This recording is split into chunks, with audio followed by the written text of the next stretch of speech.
warahmatullahi wabarakatuh. Sebelumnya perkenalkan, saya Hoirunisa Janatul Firdaus dengan NIM 231910101069.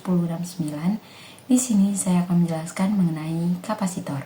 Nah, apa sih kapasitor itu? Kapasitor sendiri merupakan komponen elektronika yang berfungsi untuk menyimpan muatan listrik sementara dalam bentuk medan listrik. Nah, untuk kapasitor sendiri ini tersusun dari dua pelat konduktor yang dipisahkan oleh bahan isolator atau yang disebut dengan dielektrik. Nah, di sini untuk fungsi-fungsi dari kapasitor yang pertama yaitu untuk menyimpan energi listrik dalam jangka waktu tertentu. Selanjutnya, kapasitor ini juga berfungsi untuk menyaring sinyal khususnya frekuensi tinggi dan rendah. Selain itu, kapasitor juga berfungsi untuk menstabilkan tegangan.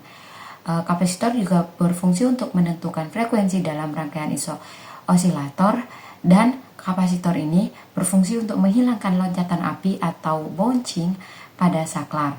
Nah, selanjutnya di sini saya akan menjelaskan mengenai macam-macam kapasitor. Menurut bahannya, kapasitor ini dibagi menjadi beberapa jenis. Yang pertama ada kapasitor keramik. Nah, untuk kapasitor keramik sendiri ini menggunakan keramik sebagai bahan isolator yang umumnya nonpolar. Selanjutnya ada kapasitor elektrolit atau elko. Nah, untuk kapasitor elektrolit sendiri ini memiliki kapasitas besar, berbentuk tabung, dan terpolarisasi yang memiliki kutub positif dan negatif. Nah, untuk kelemahan kapasitor elektrolit sendiri ini dapat meledak jika dipasang terbalik. Nah, selanjutnya ada kapasitor tantalum.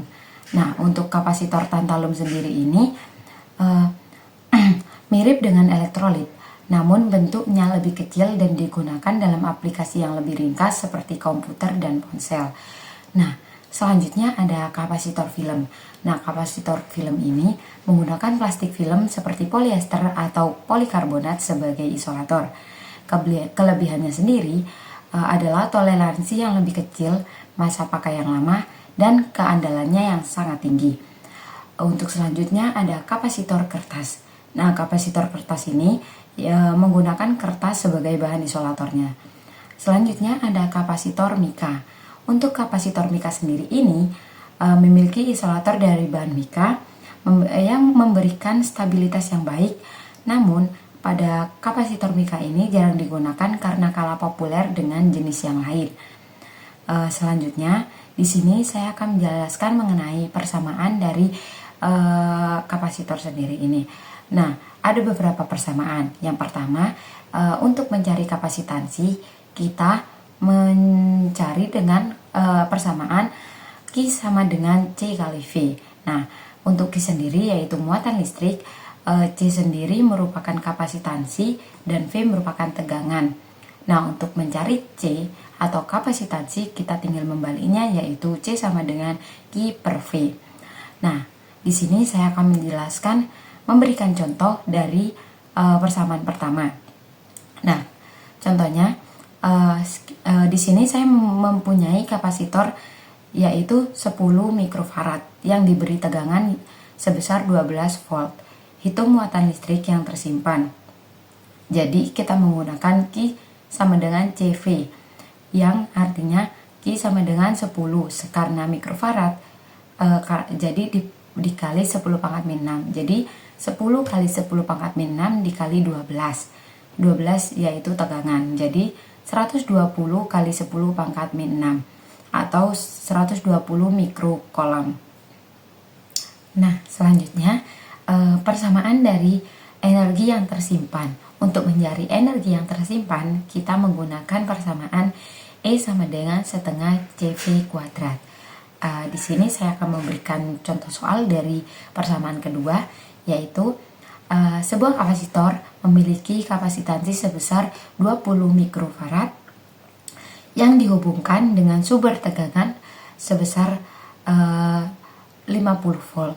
Nah, maka hitunglah energi listrik yang tersimpan di dalam kapasitor tersebut. Nah, di sini kita menggunakan rumus E sama dengan setengah CV kuadrat, di mana kita tinggal memasukkan setengah dikali 20 kali 10 pangkat min 6 karena mikrofarad, dikali 50 pangkat min 2. Maaf, jadi E sama dengan setengah kali 20 kali 10 pangkat min 6 dikali 50 kuadrat. Nah, jadi menghasilkan E sama dengan 0,5 kali 20 kali 10 pangkat min 6 dikali 2500. Jadi di sini ketemunya E sama dengan 25.000 dikali 10 pangkat min 6, atau kita sederhanakan jadi E sama dengan 0,025 Joule.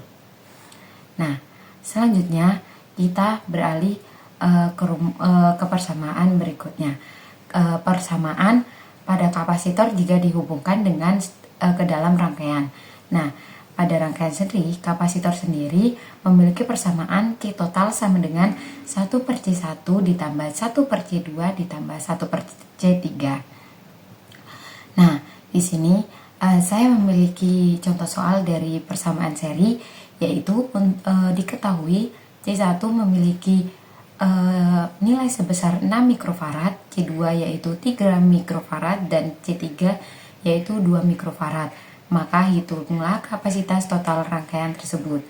Nah, untuk menghitung ini kita menggunakan persamaan C total sama dengan 1/C1 ditambah 1/C2 ditambah 1/C3.